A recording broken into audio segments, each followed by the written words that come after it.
ಕಂಪ್ಲಿಯ KEB ಆವರಣದ ಶ್ರೀ ಆಂಜನೇಯ ದೇವಸ್ಥಾನದಲ್ಲಿ ಭಕ್ತಿ ಭರಿತ ವಾರ್ಷಿಕೋತ್ಸವ ಅಧಿಕಾರಿಗಳಿಂದ ವಿಶೇಷ ಪೂಜೆ.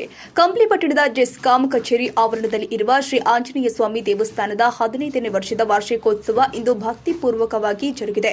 ಕಾರ್ಯಕ್ರಮದ ಆರಂಭದಲ್ಲಿ ದೇವಸ್ಥಾನದ ಆವರಣದಲ್ಲಿ ಶುದ್ಧೀಕರಣ ಕಾರ್ಯ, ನೂರಾರು ಭಕ್ತರಿಗೆ ಪ್ರಸಾದ ವಿತರಣೆಯೂ ನಡೆಯಿತು. ಬಳಿಕ ದೇವಸ್ಥಾನದಲ್ಲಿ ಶ್ರೀ ಆಂಜನೇಯ ಸ್ವಾಮಿಗೆ ದಿವ್ಯ ಪೂಜೆ ನೆರವೇರಿಸಲಾಗಿದೆ. ಈ ವಿಶೇಷ ಕಾರ್ಯಕ್ರಮದಲ್ಲಿ ಜೆಸ್ಕಾಂ ಕಂಪ್ಲಿ ವಲಯದ ಅಧಿಕಾರಿಗಳು ಹಾಗೂ ಸಿಬ್ಬಂದಿಗಳು ಭಾಗವಹಿಸಿದ್ದು, ದೇವಸ್ಥಾನದ ಪ್ರಾಮುಖ್ಯತೆ, ಧಾರ್ಮಿಕತೆಯ ಮಹತ್ವ ಹಾಗೂ ಹಿನ್ನೆಲೆಯಲ್ಲಿ ಈ ದೇವಾಲಯದ ಸ್ಥಾಪನೆಯ ಕುರಿತು ಮಾಹಿತಿ ನೀಡಿದರು. ಭಕ್ತರು ಹೆಚ್ಚಿನ ಸಂಖ್ಯೆಯಲ್ಲಿ ಬಂದು ದೇವರ ದರ್ಶನ ಪಡೆದು ಆಂಜನೇಯ ಸ್ವಾಮಿಯ ಆಶೀರ್ವಾದ ಪಡೆದಿದ್ದಾರೆ. ಇಂತಹ ಧಾರ್ಮಿಕ ಕಾರ್ಯಕ್ರಮಗಳು ಕಂಪ್ಲಿಯ ಜನರ ತಾತ್ವಿಕ ನಂಬಿಕೆ ಹಾಗೂ ಸಹಭಾಗಿತ್ವವನ್ನು ಪ್ರತಿಬಿಂಬಿಸುತ್ತೆ ಎಂದು ಅಧಿಕಾರಿಗಳು ಅಭಿಪ್ರಾಯಪಟ್ಟಿದ್ದಾರೆ. ನಾವು ಇಲ್ಲಿ ನಮ್ಮ 2010ನೇ ಇಸ್ವಿ ಆ ವರ್ಷದಲ್ಲಿ ಇಲ್ಲೊಂದು ಮಂಗಣ್ಣ ದೇವರು ಬಂದು ಅಚಾನಕ್ಕಾಗಿ ಮೃತಪಟ್ಟಿದ್ದಾಗ ನಾವೆಲ್ಲರೂ ಸೇರಿಕೊಂಡು ಇಲ್ಲಿ ಅವರಿಗೆ ಸಮಾಧಿಯನ್ನು ಮಾಡಿ ಅದಾದಮೇಲೆ ಅಲ್ಲಿಂದ ಒಂದು ಸಣ್ಣದಾದ ಒಂದು ದೇವಸ್ಥಾನವನ್ನು ನಿರ್ಮಿಸಿದ ಮೇಲೆ ಹಾಗೆ ಅದಕ್ಕೊಂದು ಜೀವಕಳೆ ಬರಬೇಕಂದ್ಬಿಟ್ಟು ಒಂದು ಆಂಜನೇಯ ಸ್ವಾಮಿನ ಸ್ಟ್ಯಾಚ್ಯೂನ ನಾವು ಪ್ರತಿಷ್ಠಾಪನೆ ಮಾಡಿ ಅದಕ್ಕೆ ಪ್ರತಿಷ್ಠಾಪನೆ ಮಾಡಿ ದೇವಸ್ಥಾನವನ್ನು ಕಟ್ಟಿಸಿದ್ವಿ. ಕಟ್ಟಿಸಿದ ತಕ್ಷಣ ಅದಾದಮೇಲೆ ಪ್ರತಿ ವರ್ಷವೂ ನಾವು ಅದಕ್ಕೊಂದು ವಾರ್ಷಿಕೋತ್ಸವ ಅಂದ್ಬಿಟ್ಟು ನಾವು ಆಚರಿಸ್ಕೊಂತ ಸುಮಾರು 15 ವರ್ಷದಿಂದ ಪ್ರತಿ ವರ್ಷವೂ ವಾರ್ಷಿಕೋತ್ಸವನ ಆಚರಿಸ್ತಾ ಇದ್ದೀವಿ.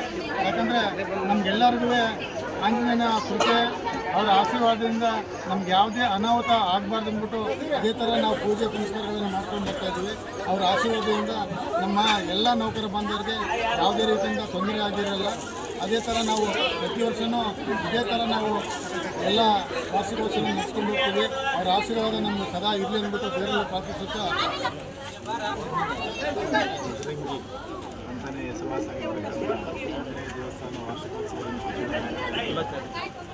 ನನಗೆ ಇದು ಮೊದಲನೇದಾಗಿ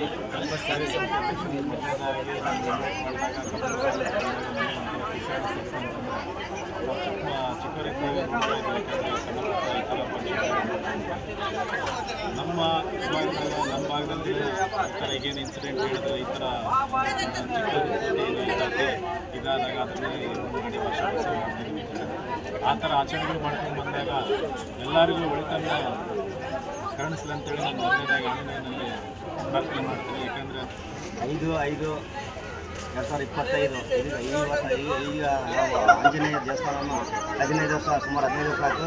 ಪ್ರತಿ ವರ್ಷವೇ ಇದು ವಾರ್ಷಿಕೋತ್ಸವನ ಈ ನಮ್ಮ ಕಾಲೋನಿ ಮತ್ತು ಹೊರಗಡೆಯವರು ಎಲ್ಲರೂ ಸೇರಿ ಈ ಆಂಜನೇಯ ದೇವಸ್ಥಾನವನ್ನು ವಿಜೃಂಭಣೆಯಾಗಿ ನಾವು ಆಚರಣೆ ಮಾಡ್ತಾಯಿದ್ದೀವಿ. ಇದೇ ವರ್ಷ ಇದೇ ಥರ ಮುಂದುವರಿಲಿ ಅಂತಂದು ನಾನು ಈ ಆಂಜನೇಯದಲ್ಲಿ ಬೇಡಿಕೊಳ್ತಾ ಇದ್ದೀನಿ. ನಮ್ಮ ನೌಕರರಲ್ಲಿ ಯಾವುದೇ ಥರದ ಐಕರದ ಘಟನೆ ಆಗಬಾರಂತಂದು ಎಲ್ಲ ದೇವರುಗಳಲ್ಲಿ ನಾವು ಬೇಡಿಕಂತ ಈ ನಮ್ಮ ಕಾಲೋನಿಯಲ್ಲಿ ಒಂದು ಯಾವುದೊಂದು ದೇವಸ್ಥಾನ ಇದ್ದಿಲ್ಲ, ಇದನ್ನು ದೇವಸ್ಥಾನ ಪ್ರತಿಷ್ಠಾಪನೆ ಮಾಡಿ ಯಾವುದೇ ನಾವು ಹೊರಗಡೆ ಹೋಲಾರ್ದಂಗೆ ಇಲ್ಲೇ ನಮ್ಮ ಹೊರಗಡೆ ಕಾಲೋನಿಯಲ್ಲಿ ಒಂದು ದೇವಸ್ಥಾನ ಮಾಡಿಕೊಂಡು ಇಲ್ಲೇ ದೇವ್ರನ್ನ ಜ್ಞಾನ ಮಾಡ್ತಾ ಇದ್ದೀವಿ. ಎಲ್ಲರಿಗೆ ಶುಭ ಕೋರಲಿ ಅಂತಂದು 2 ಮಾತು. ಆಂಜನೇಯ ಸ್ವಾಮಿ ದೇವಸ್ಥಾನದಲ್ಲಿ ವಾರ್ಷಿಕೋತ್ಸವ ನಡೀತಾ ಇದೆ. 15 ವರ್ಷದ ವಾರ್ಷಿಕೋತ್ಸವ ನಡೀತಾ ಇದೆ. ತುಂಬ ಚೆನ್ನಾಗಿ ನಡೀತಾ ಇದೆ. ವರ್ಷ ಇನ್ನು ಜಾಸ್ತಿನೇ ಆಗ್ತಾ ಇದೆ. ನೆಕ್ಸ್ಟ್ ಇದೇ ಥರ ಇನ್ನು ಮುಂದಿನ ದಿನಗಳಲ್ಲಿ ಇನ್ನು ಚೆನ್ನಾಗಾಗಲಿ ಅಂತ ದೇವರಲ್ಲಿ ಪ್ರಾರ್ಥಿಸಿಕೊಳ್ತಿದ್ದೇವೆ. ಎಲ್ಲ ರೀತಿಯ ಹೆಣ್ಮಕ್ಳೆಲ್ಲ ಚೆನ್ನಾಗಿ ಬರ್ತಾ ಇದ್ದಾರೆ, ಚೆನ್ನಾಗಿ ಪೂಜೆ ಎಲ್ಲ ಚೆನ್ನಾಗಿ ಮಾಡ್ತಾ ಇದ್ದಾರೆ. ಹಾಗಾಗಿ ಎಲ್ಲ ರೀತಿಯಿಂದ ಇನ್ನೂ ಚೆನ್ನಾಗಾಗಲಿ, ಮುಂದಿನ ದಿನಗಳಲ್ಲಿ ಇನ್ನೂ ಚೆನ್ನಾಗಾಗಲಿ ಅಂತ ದೇವರಲ್ಲಿ ಪ್ರಾರ್ಥಿಸಿಕೊಳ್ಳುತ್ತಿದ್ದೀವಿ. ಜೆಸ್ಕಾಂ ಆಫೀಸಲ್ಲಿ 15 ವರ್ಷದ ಆಂಜನೇಯ ಸ್ವಾಮಿದು 15 ವರ್ಷದ ವಾರ್ಷಿಕೋತ್ಸವ ನಡೀತಿದೆ. 15 ವರ್ಷದಿಂದ ಇದೇ ಥರ ವಾರ್ಷಿಕೋತ್ಸವ ತುಂಬ ಚೆನ್ನಾಗಿ ನಡೀತಿದೆ. ವರ್ಷ ಇನ್ನೂ ಹೆಚ್ಚಾಗ್ತಿದೆ. ಎಲ್ಲರೂ ಒಗ್ಗಟ್ಟಾಗಿ ಸೇರಿ ಇಲ್ಲಿ ಮಾಡ್ತಿದ್ದಾರೆ. ಎಲ್ಲ ಮಕ್ಕಳಿಗೂ ಎಲ್ಲರಿಗೂ ಶುಭವಾಗಲಿ ಎಂದು ಅನಿಸುತ್ತೇನೆ.